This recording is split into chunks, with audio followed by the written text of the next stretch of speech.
Now, illegal immigration is continuing to impact communities on the southern border, spelling danger for both U.S. citizens and the migrants themselves.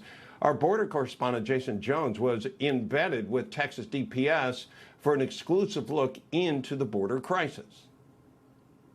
Oh, there's another one right there. Hey, we got one, two.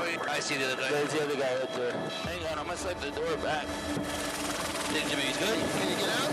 Yeah, I can get down, but I don't know if the cameraman can get down. I'll let you know when he's out.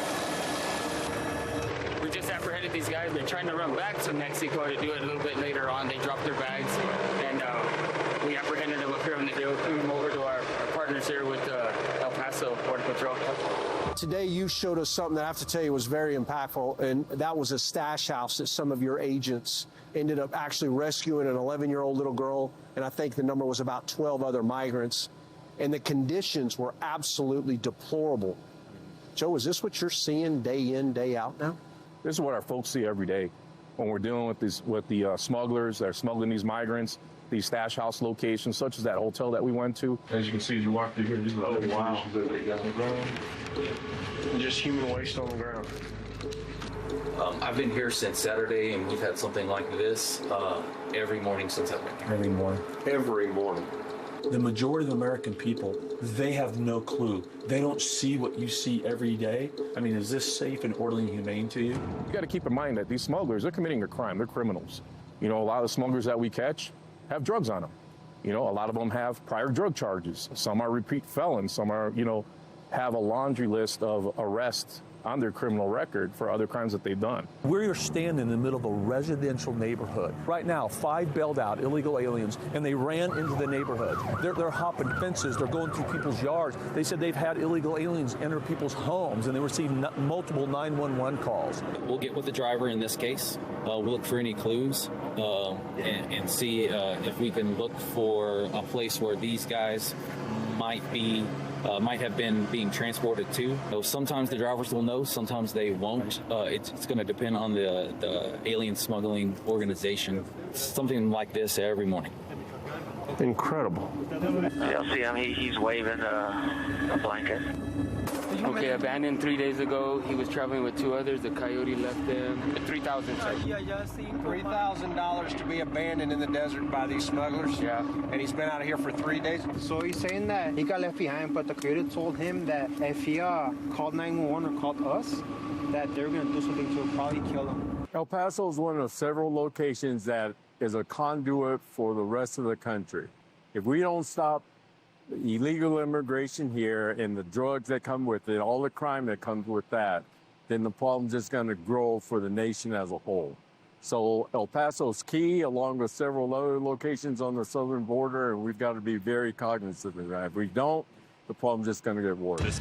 This girl, she was carrying another little girl, and I was like, well, how old are you? She said, oh, I'm 16.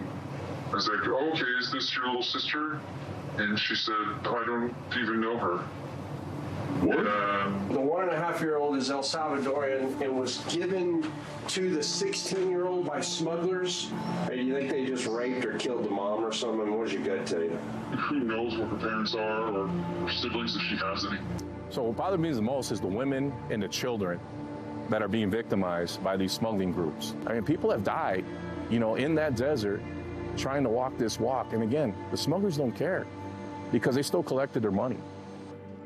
Commissioner, of everything you've seen this week, what bothered you the most? You know, what bothered me the most is that we know how to fix this, Jason. We do, with the right policies in place. This isn't political for me. As the commissioner, I was part of developing the most secure border in our lifetime. Securing the border, Jason, it shouldn't be a right or left thing. There's no downside to securing the border. We can secure this border with the right policy. And by doing so, we're going to save American lives and we're going to save migrant lives at the same time. Bob, good afternoon. That package was about trying to illuminate the crimes against the state and against our citizens and what is taking place. The most Americans have no idea. We look at this border through the lens of immigration because that's the easy layer. We've been talking about the U.S.-Mexico problem at our border for over 30 years.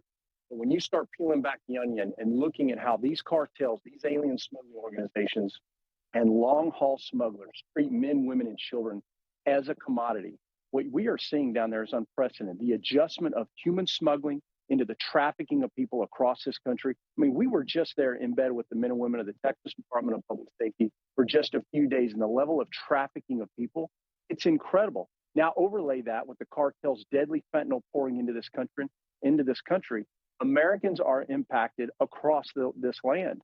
Now, when we talk about what's happening with these cartels, they represent today, Bob, the most significant threat to national security and public safety. The problem is that most Americans aren't told. Back to you. Jason, let me ask you the same question you asked. What bothered you the most in the time you spent there putting this together? For me, it's been these stash houses. A stash house is where an alien smuggling organization will either have a shack or they'll rent a hotel room like the one you saw. They take the cell phones from all of the people there because they're under their care, custody, and control.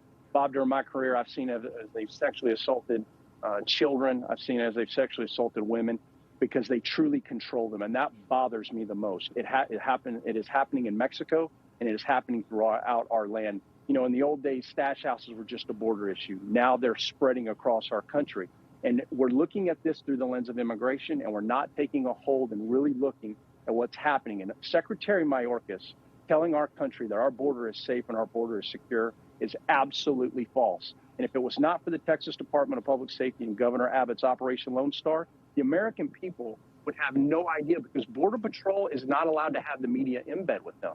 So this is the one agency that we're allowed to in bed with to truly illuminate these crimes to the American people.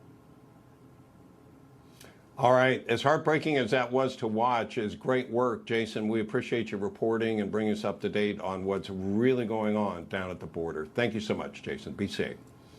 You as well. Good to be with you.